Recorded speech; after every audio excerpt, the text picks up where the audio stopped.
विद्यास लाईफस्टाईलमध्ये तुमचं स्वागत आहे। आज आहे शुक्रवार आणि आज मी फायनली देव स्वच्छ करायला घेणार आहे।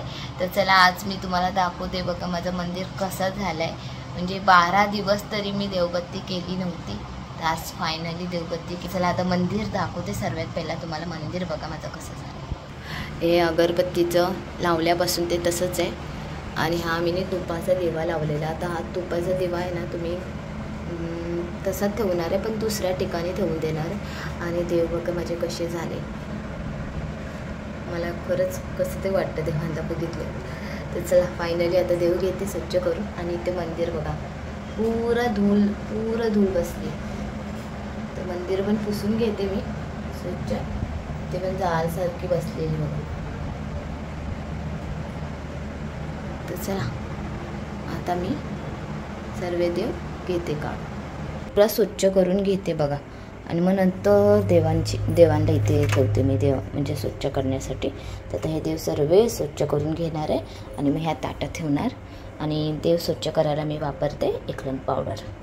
तर चला देव स्वच्छ करून घेते आणि मग नंतर भेटते तुम्हाला। तर देव तर झाले स्वच्छ करून आणि आता मी मंदिर काढलं आहे। तर सर्वात पहिला मंदिर घेतलं आहे काढून आणि मंदिर खूप जड होता। नेत्राला थोडी मदतीला मी बोलवलं की मंदिर करून पकडायला। मंदिर काढल्यानंतर बघा मंदिरच्या ठिकाणीच खूप म्हणजे स्टाईल कालीसारखी दिसते तुम्हाला, आणि धूळ पण बसलेली होती कारण खूप वर्षानंतर मी हा मंदिर खाली घेतला आहे। आणि काय माहीत अचानकच मला वाटलं की मंदिर आपण काढून जरा झाडून घेऊया।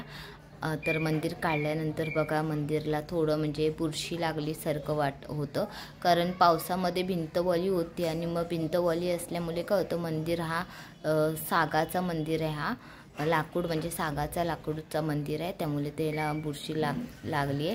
तर मी सर्वात पहिला आता हे झाडून घेते व्यवस्थित मंदिर।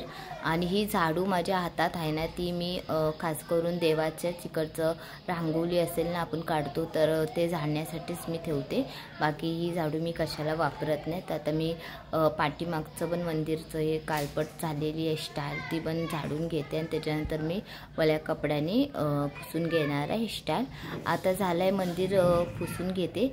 मंदिर हलकाच वला घेतला आहे, कपडा जास्ती वला नाही करून घेतला आहे, कारण हा सागाचा लाकूड आहे आणि हा मंदिर पण भरपूर जड होतं। तर मिळेल चला आता मंदिर काढलाच आहे तर त्याला आतून बाहेरून मस्तपैकी पुसून घेऊया।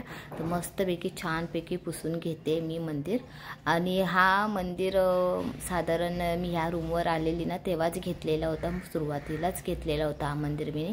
आणि हा मंदिर मला भरपूर आवडतो, माझी खूप इच्छा होती असं मंदिर घ्यायचं, पण थोडा छोटा पडतोय मंदिर मग, कारण माझ्याकडे देव भरपूर आहे बघा। आता नेत्रा मला मदत करते कारण मंदिर म्हणजे लावायला थोडं जड होतं मंदिर। आणि हा मंदिर मेन गोष्ट ना खाली ठेवण्यासारखं मंदिर आहे, पण आता नाही इलाज होतो, घर छोटं आहे त्यामुळे भिंतीवरच लावला जातो हा मंदिर।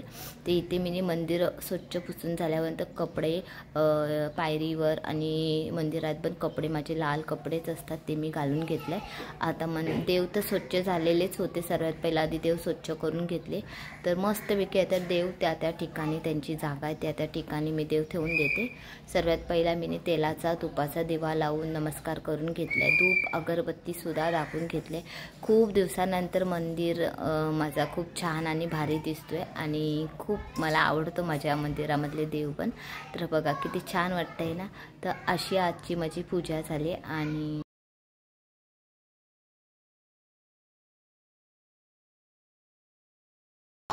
खूप वेळ लागतो आणि माझ्या मध्ये कोणी यायचं नाही असं आहे माझं। आणि देव स्वच्छ करायला पण मला भरपूर टाईम लागतो, तरी मी एकलाईन पावडर वापरते। एकलाईन पावडरने देव लगेच आणि पटकन स्वच्छ होतात आणि जास्ती हे करायला लागत नाही, आपल्याला जोर लावायला लागत नाही। एकलाईन पावडर खूप बेस्ट आहे बघा। माझे देव किती लखलखीत दिसतात आहे, भारी दिसतात आहे ना। मॅडम आमची उठली आणि म्हणते मम्मी मला भूक लागली। आता भूक लागली तर काय, पास्ता मॅगी नको आहे तिला, पाहिजे होते पॉपकॉर्न। आता पॉपकॉर्न मी बनवले। तर चला आता देवी तिला मॅडमला लय भूक लागली आहे। आता ह्या दोघींसाठी आहे। तर योगी नेत्रा तर नाही आहे माझी, ट्युशनला गेले। थोडे इथे 4 मिनिटात पॉपकॉर्न कसे तयार होतात, मोठा पॅकेट होता म्हणून। चला तुला देवी आता पॉपकॉर्न।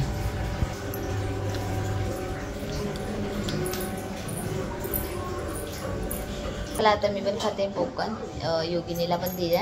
आणि मशीन पाणी जेवण गरम करून सर्व झालंय आणि जमेल तेवढं बेल काढते, कारण आता गणपती बाप्पा यायला फक्त 1 हप्ता राहिले. 1 हप्ता पण नाही राहिले, 5-6 दिवसच राहिले. आणि आमची काही सुद्धा तयारी नाही, फक्त घर झाडून आणि भिंत पुसूनच झाली माझी. तर चला, आणि आज मेन गोष्ट देव स्वच्छ करून झाले. तर आता मी इथे मी देवाचं सर्व सामान ठेवते. तेवढं माझं लागतं तेवढं मी ह्या कप्प्या, एवढ्याशाच कप्प्यामध्ये ठेवते. ह्याच्यात आमचे एक्स्ट्रा बांगड्या आहे, लपर हे सर्व ह्या कप्प्यामध्ये असतात. ह्या कप्प्यामध्ये थैले असतात एक्स्ट्रा. तर हे हा कप्पा आणि हा कप्पा मोस्टली माझं झाला आहे साफ करून. फक्त हा एक कप्पा मी साफ करून घेते आता, कारण आता बेल आहे मला, म्हणून मी चला करून घेते साफ. फक्त सुक्या वल्या कपड्याने पुसून घ्यायचे, कारण ना खूप धूळ बसली, त्यामुळे काढून घेते. आधी अर्धा सामान मी इथे काढून ठेवलेलं. फक्त शॉकेशमधला हा एक कप्पा मी देवाचं सामान ठेवण्यासाठी वापरते. तर देवाचं सामान कसं नीटनेटकं ठेवते ते मी आज तुम्हाला शेअर करणार आहे. तर सर्वात पहिला आधी मी हा कप्पा स्वच्छ पुसून घेते वल्या कपड्याने, आणि त्याच्यानंतर मग बाकीचे छोटे छोटे डबे आहे माझ्याकडे, म्हणजे हळदीचं लेपनचा, गंगाजलचा, चंदन पावडरचा, हे असे छोटे छोटे डबे वल्या कपड्याने पुसून घेते. त्याच्यानंतर हा एक डबा आहे, त्या डब्यामध्ये मी देवीचं मुकुट असतो ना मार्गशीर्ष महिन्याचा, ते मुकुट मी त्या लाल कपड्यामध्ये असे बांधून ठेवते आणि व्यवस्थित ठेवलेले ते. आता हा डबा आहे, त्याच्यात फक्त माझे थोडं सामान इथे तिथे झालेलं आहे, कारण त्या डब्यामध्ये मी पुस्तकं पण ठेवलेले होते मिक्स करून, आणि छोटे छोटे कृष्णाचे कपडे, दागिने, परत स्वामींचे कपडे, हे सर्व कपडे ह्या डब्यामध्ये मी मिक्स केलेले होते. ते पण नीटनेटके ठेवून देते मी. हा पुस्तक गेल्या वर्षी घेतलेला होता, कारण योगिनी खूप रडत होती आणि आम्हाला गेल्या वर्षीच गणपती बाप्पा आणायचे होते. तर मी बोलले चला हा पुस्तक घेऊया, ह्याच्यामध्ये कसे गणपती बाप्पांची पूजा करायची, त्यांना काय काय ठेवायचं, हे सर्व लिहिलेलं होतं या पुस्तकामध्ये. आता हा उपयोगीला पडला बघा. आता हा काढून ठेवते बाहेर, म्हणजे यावर्षी गणपती बाप्पा येतातच आहे, तर आम्हाला थोडं त्या पुस्तकात बघून थोडी आयडिया येईल, कारण आमच्या असं मोठा माणूस कोण नाही आहे आमच्या ह्याच्यामध्ये की येऊन आम्हाला सांगेल करून. तर त्यासाठी हा पुस्तक घेतला तो बरा झाला असं वाटतं. आता हे पुस्तक ना, आता ह्याच्यामध्ये मी काय करते, सर्वात पहिला डबा तर पुसून घेतला, लाल कपडा ठेवते आणि लाल कपड्यामध्ये ते मार्गशीर्ष महिन्यातले पुस्तकं असतात गुरुवारचे, ते पुस्तकं 2-3 होते ते ठेवले त्या कपड्यामध्ये बांधून. आणि त्याच्यानंतर मग स्वामींचे कपडे, विष्णूचे कपडे, परत त्यांचे दागिने ते व्यवस्थित ठेवून दिले. इथे मी सुपारी दाखवली, गणपती म्हणून एक सुपारीमध्ये मी आणलेली होती, ते सुद्धा नीटनेटकं ठेवून दिले. ह्या ह्या टोपलीमध्ये मी फक्त लाल कपडे ठेवते. लाल कपडे पण नीटनेटके ठेवायला लागतात, कारण ते देवाचे कपडे असतात. तर सर्वात पहिला डबा आधी पुसून घेतला वळ्या कपड्यांनी, आणि त्याच्यानंतर मी आधी हा ऑरेंजवाला कपडा टाकला.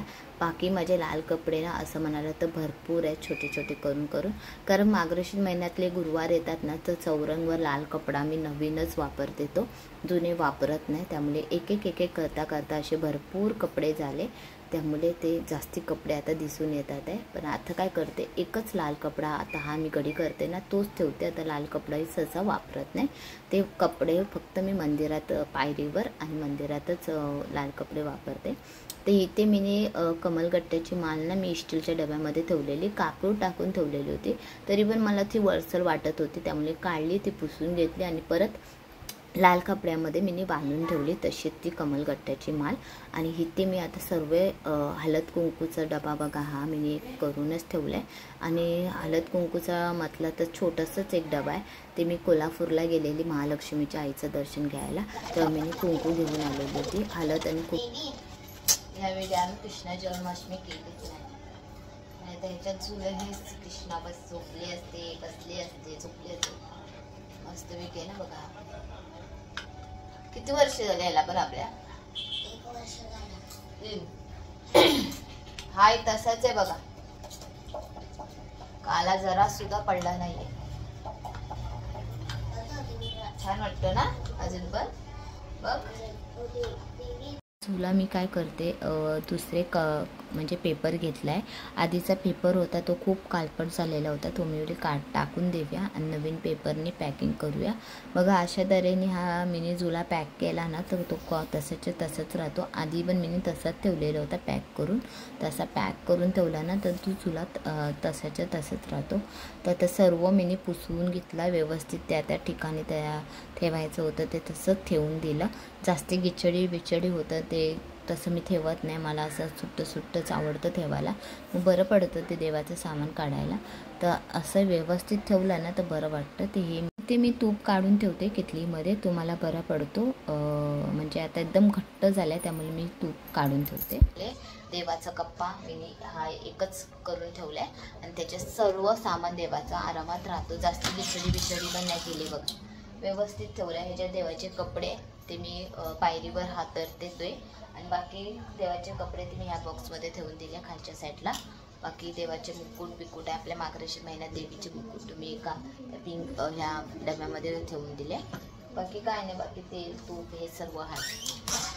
तर चला आता इथेच मी माझा ब्लॉग एंड करते आणि तुम्हाला माझे ब्लॉग आवडत असेल तर प्लीज तुम्ही लाईक करा आणि सबस्क्राईब करायला विसरू नका. तर चला बाय बाय.